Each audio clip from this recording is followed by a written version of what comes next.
თანხმოვანი ასო ჰ. ნახოთ როგორ იწერება ასო ჰ.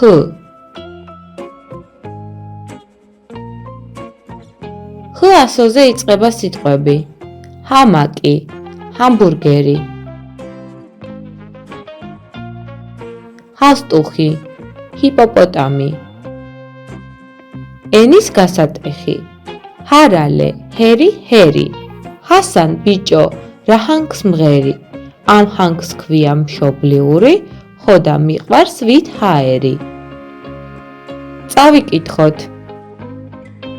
ჰაერი,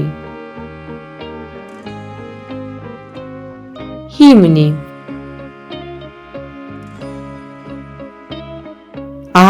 სხვაც ავი ჰგონია, ვაზს მტევანი ჰკიდია. ძალიან კარგია.